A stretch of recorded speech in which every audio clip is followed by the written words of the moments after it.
이 복된 시간에 주시는 하나님의 말씀은 에스더 5장 1절에서부터 8절 말씀입니다. 에스더 5장 1절에서부터 8절 말씀입니다. 삶의 은혜가 흐른다라는 제목으로 말씀을 받겠습니다. 에스더 5장 1절부터 8절 말씀입니다. 한 절씩 교독하겠습니다.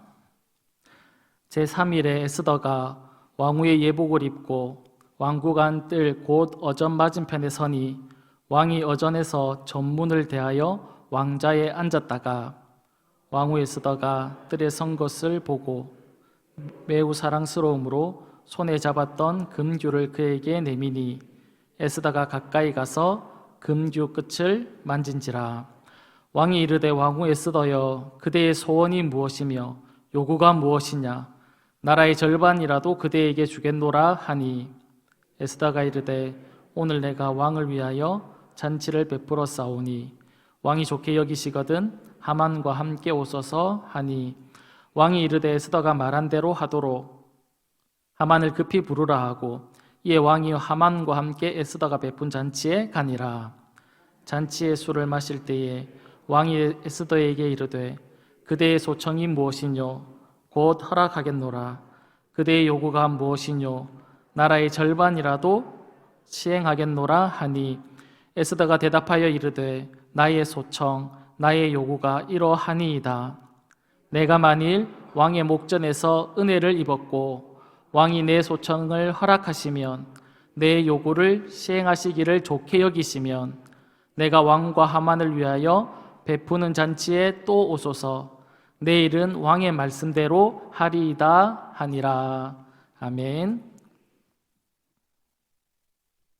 누가복음 12장에 보면 한 부자의 이야기가 기록되어 있습니다. 그의 밭의 소출이 풍성해서 속으로 이렇게 생각을 했습니다. 내가 이렇게 거둬들인 수확물, 농작물들을 쌓아둘 곳이 없으니 어떻게 할까? 이렇게 해야겠다. 내 곡간을 헐고 더 크게 짓고 내 모든 곡식과 물건을 거기에 넣어두어야겠다. 그리고 자신에게 또 이렇게 이야기했습니다. 여러 해 동안 쓸 넉넉한 재산을 이제 가지고 있으니까 나는 편히 쉬고 먹고 마시면서 인생을 즐겨야 하겠다라고 그가 속으로 생각을 한 것입니다. 그런데 주님이 그 부자를 책망했지요. 그래서 우리는 당연히 그가 잘못했다라고 그렇게 생각을 합니다. 그런데 가만히 그 부자의 생각을 이렇게 들여다보면 특별히 잘못한 게 없어 보인다는 겁니다. 소출이 풍성했습니다. 그런데 그 수확물을 저장할 창고가 턱없이 부족한 상황에 놓여 있습니다. 그럴 때 여러분은 어떻게 하시겠습니까? 수확물은 거둬들였는데 보관할 장소가 모자란 겁니다. 그럼 어떻게 하시겠습니까? 이 부자와 같이 수확물을 넣을 수 있는 그런 곡간들을 짓는 것이 어쩌면 당연한 것 아니겠습니까? 이 부자는 당연한 행동을 했고 또 당연한 생각을 했습니다. 그런데 주님이 그를 책망했습니다. 왜 책망했을까요? 많은 목사님들은 그 본문을 해석하기를 부자가 자신만을 위해서 살았기 때문에 그렇다라고 그렇게 이야기를 합니다. 그의 이 부자의 말을 자세히 살펴보면 계속해서 반복되는 단어가 있는데 그 단어가 바로 나라는 단어입니다. 나를 위해서, 나를 위해서, 나를 위해서 계속해서 나라는 단어를 계속해서 반복해서 사용하는 것을 볼 수 있습니다. 자신만을 위해서 살아가는 이 부자를 주님께서 책망하신 것이지요. 디모데후서 3장에 보면 마지막을 살아가는 이 시대의 특징을 기록하고 있는데 그 특징이 무엇이냐면 자신을 사랑하는 것입니다.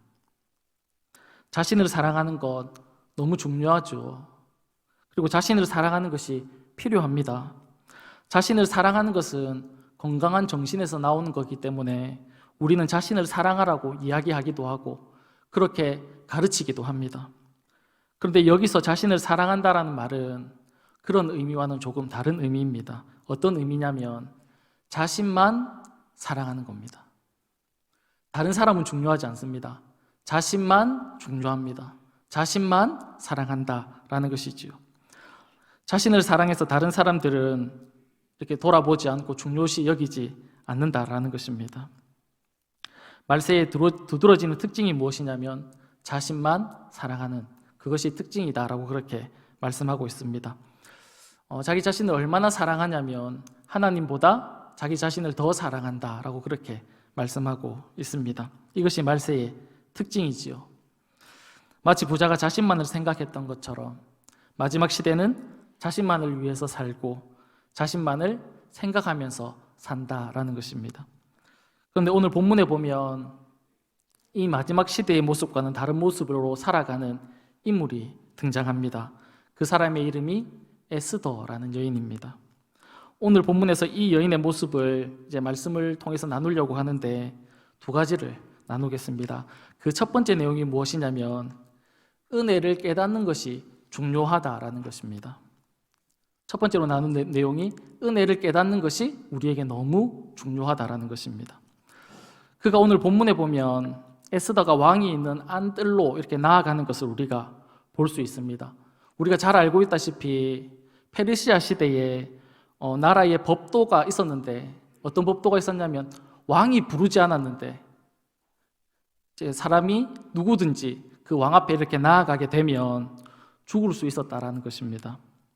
왕이 가지고 있는 규를 내밀지 않으면 왕의 허락 없이 나온 사람은 죽을 수밖에 없는 그런 법도가 있었다라는 겁니다. 이 사실을 에스더도 잘 알고 있었습니다. 잘 알고 있음에도 불구하고 왕이 부르지 않았는데 에스더는 왕 앞에 나아간 것입니다. 그가 그렇게 자신의 목숨을 걸고 왕 앞에 나아갔던 이유는 자신의 입신양면을 위해서 그렇게 한 것이 아니라는 것입니다. 그가 자신의 목숨을 걸고 왕 앞에 나아갔던 그 이유는 자신의 민족을 살리기 위해서, 자신의 민족을 위해서 왕 앞에 나아갔다라는 사실이죠. 하만이라는 자가 있었는데 그가 대궐문을 통과할 때마다 다른 사람들은 그 하만에게 경의를 표했습니다. 머리를 조아리기도 하고 무릎을 꿇기도 하고 그리고 절하기도 했습니다. 그런데 모르드게라는 사람, 유다인 모르드게라는 사람은 그에게 무릎을 꿇지도 않고 절도 하지 않았습니다. 하만이 이 사실을 알고는 화가 굉장히 많이 났습니다. 내가 모르드게를 손봐야겠다, 내가 그를 죽여야겠다라고 생각을 하는데 모르드게만 죽이는 것으로 왕의 하만의 화가 풀어지지 않을 것 같은 겁니다.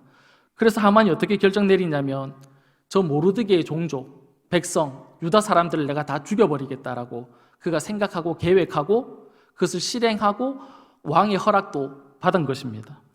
그러니까 유다 사람들은 이제 다 꼼짝없이 죽음을 당할 수밖에 없는 그런 위기를 맞게 된 것입니다.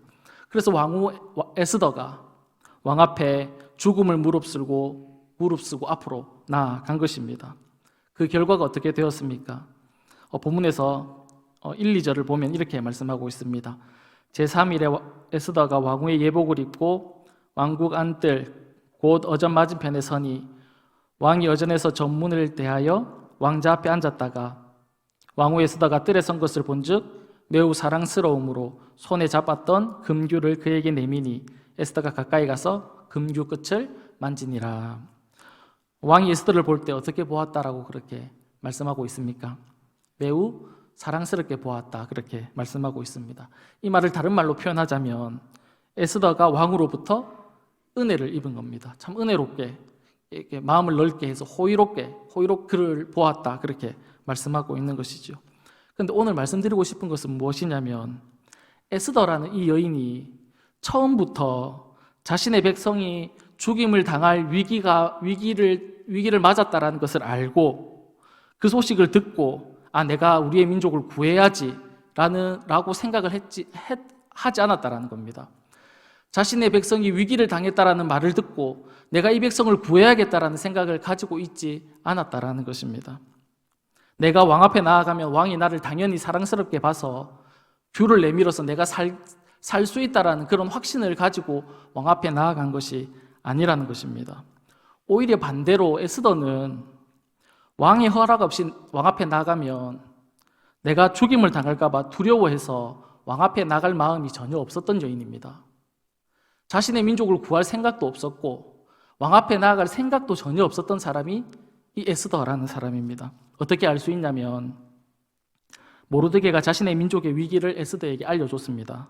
그리고는 말하기를 너는 왕후의 자리에 앉아 있으니까 왕한테 가서 잘 말해서 우리 민족을 좀 구해달라고 그렇게 부탁을 할 때 에스더가 이렇게 얘기합니다. 4장 11절 말씀인데요.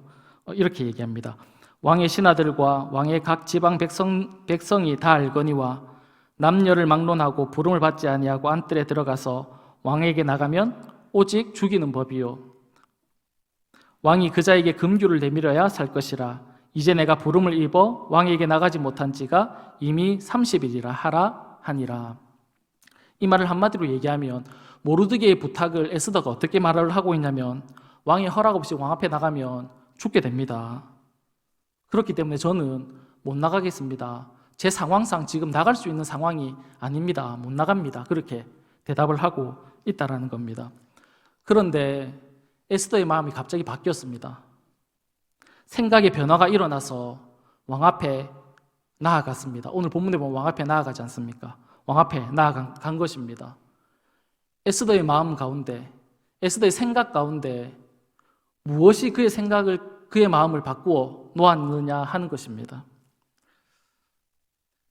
나가지 않겠다라는 그의 마음, 굳은 생각, 내가 나가면 죽게 되는데 왜 나가냐, 내 상황상 나갈 수 없다라는 그의 생각을 돌이켜서 왕 앞에 나아가게 되었는데 왜 그렇게 나가는 것으로 마음이 바뀌었느냐 하는 것입니다.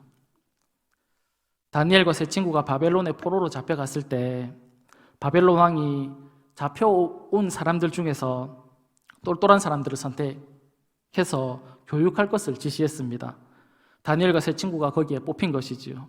이제 열심히 공부하면 성공할 수 있는 기회가 그들에게 열린 것입니다. 그런데 왕이 선택된 이들을 위해서 왕이 먹는 음식을 주는데 다니엘과 세 친구가 그 음식을 거부했습니다. 그냥 먹으면 되잖아요.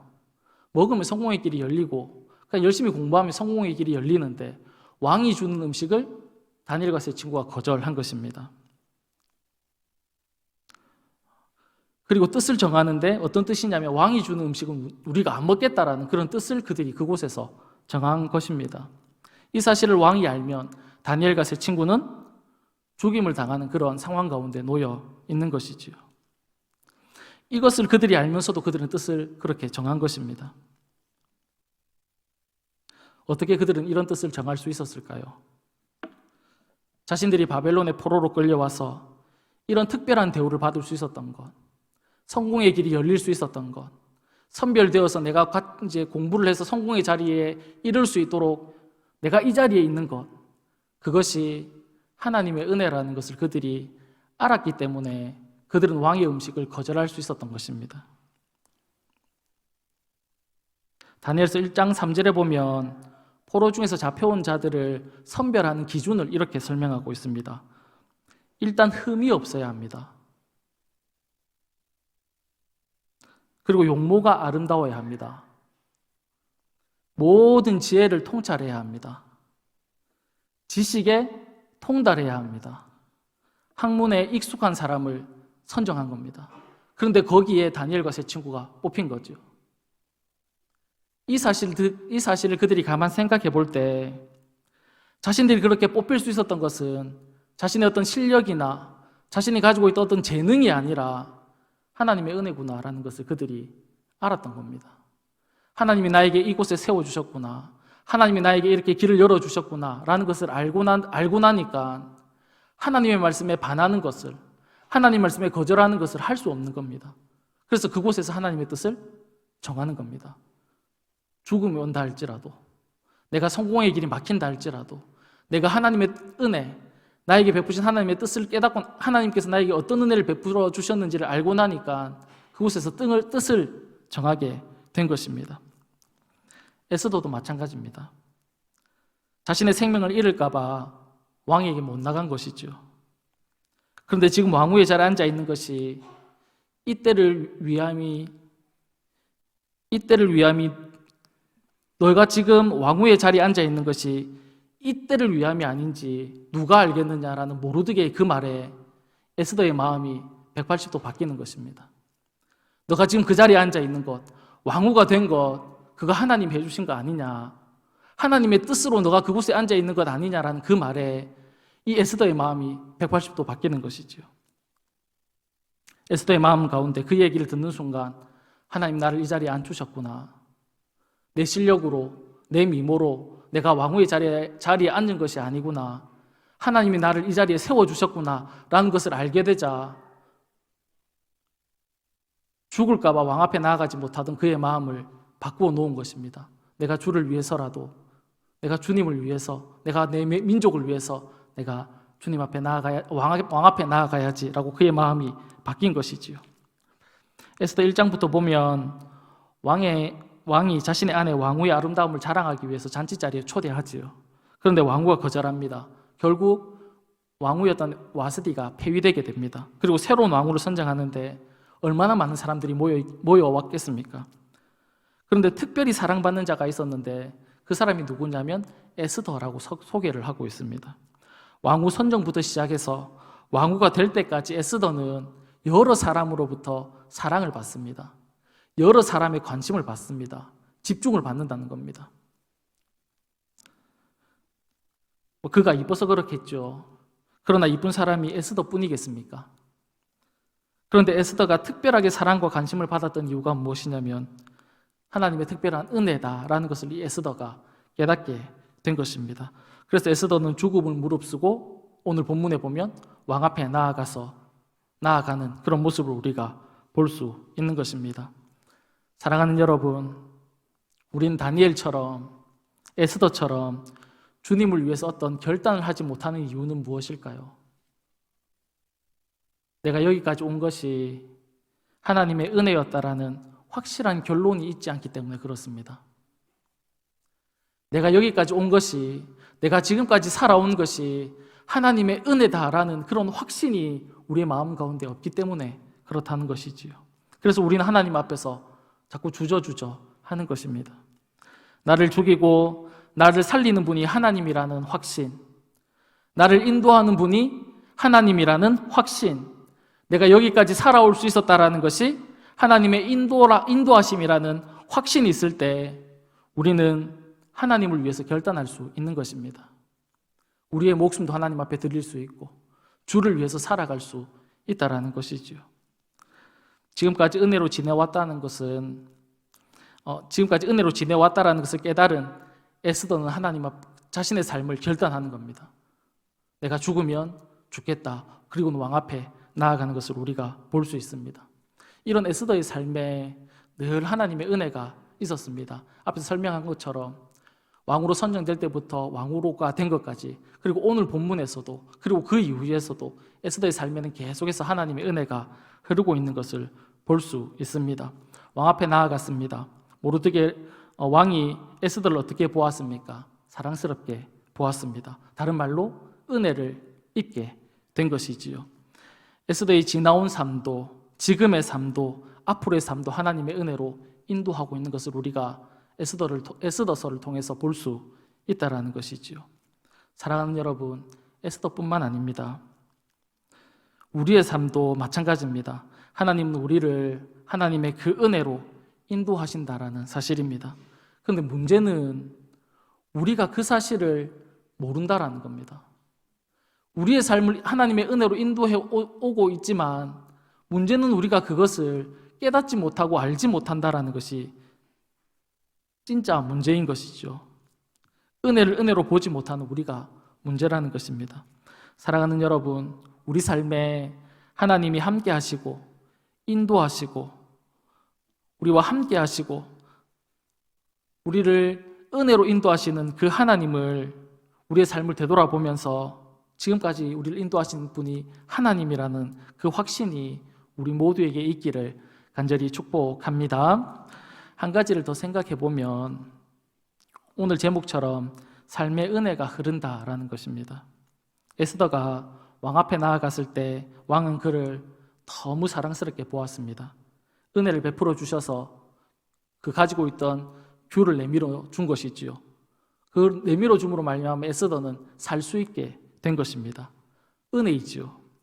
그리고 에스더는 왕 앞에 참 어려운 부탁을 지금 해야 되는 상황입니다. 자신의 민족을 살려달라고, 자신의 민족이 위기 가운데 있다라고 이렇게 살려달라는 그런 참 부담스러운 그런 부탁을 해야 하는데, 왕이 에스더에게 무엇이라고 말을 하고 있냐면 3절에 보면 왕이 이르되 왕후 에스더여 그대의 소원이 무엇이며 요구가 무엇이냐, 나라의 절반이라도 그대에게 주겠다, 그렇게 왕이 이야기하고 있는 겁니다. 6절에 또다시 왕이 그렇게 얘기하죠. 잔치의 술을 마실 때에 왕이 에스더에게 이르되 그대의 소청이 무엇이뇨, 곧 허락하겠노라, 그대의 요구가 무엇이뇨, 나라의 절반을 달라고 해도 내가 주겠다, 그렇게 왕이 이야기하고 있는 것입니다.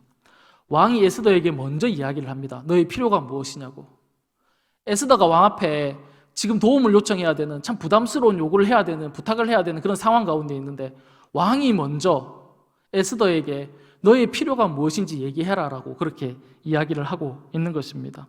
왕은 이미 에스더의 요구, 필요를 들어줄 마음이 다 열려 있는 것입니다.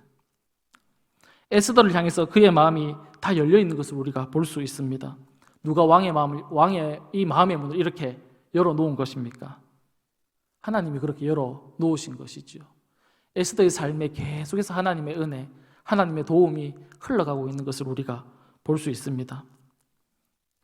이런 에스더의 삶의 모습을 보면서 은혜가 그의 삶을 관통하고 있다, 하나님의 은혜가 그 삶을 흐르고 있다라는 그런 생각을 했습니다.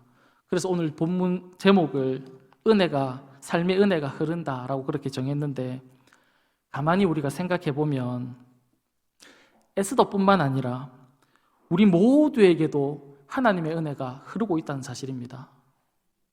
우리의 삶에도 하나님의 은혜가 흐르고 있습니다. 우리의 삶을 보거나 우리의 상황을 보거나 우리의 형편을 보면서 하나님이 우리에게는 어떤 은혜를 허락하셨는지 이해할 수 없고 믿어지지 않을 수 있을지도 모르겠습니다. 그러나 우리 모두에게 하나님의 그 은혜가 흐르고 있습니다.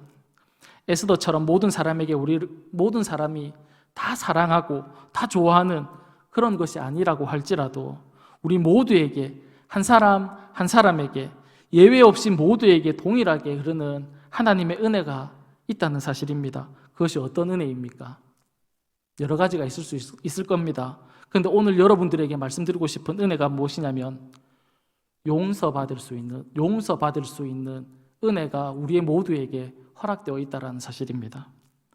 우리는 매일매일 생각으로, 행동으로, 말로, 이런저런 모양으로 죄를 지을 때가 많이 있지 않습니까? 불순종할 때가 많이 있죠. 그럴 때마다 우리는 그 죄를 내가 끌어안고 끙끙거리면서 살아가는 것이 아니라 그 죄 용서, 해결을 받을 수 있는 은혜가 우리 모두에게 허락되어져 있다는 사실입니다. 어떻게 그 은혜가 우리에게 주어졌습니까? 하나뿐인 하나님의 아들이 이 땅에 오셔서 우리의 모든 죄를 다 짊어지시고 십자가에 달려 죽으시고 다시 부활하심으로 말미암아 우리에게 죄 용서받을 수 있는 은혜가 모두에게 허락되어진 것이지요. 오늘 우리가 잘못했다 하더라도 우리는 그 죄 용서의 은혜 앞에 나아가면 우리의 죄가 어떻게 됩니까? 다 용서받을 수 있는 것입니다. 내일은 어떻습니까? 내일도 마찬가지지요. 우리가 내일 또 범죄한다 할지라도, 우리가 내일 또 실패한다 할지라도, 하나님 말씀대로 내일도 잘 살지 못한다 할지라도 그 죄를 들고 하나님 앞에 나아가면 어김없이 하나님은 우리의 그 죄를 어떻게 해주실까요? 용서해 주신다는 것입니다. 그 죄 용서받을 수 있는 은혜가 우리 모두에게 허락되어져 있습니다. 오늘과 내일뿐만 아니라 영원토록 주님 오실 때까지 그 은혜가 우리에게 주어져 있다라는 사실입니다.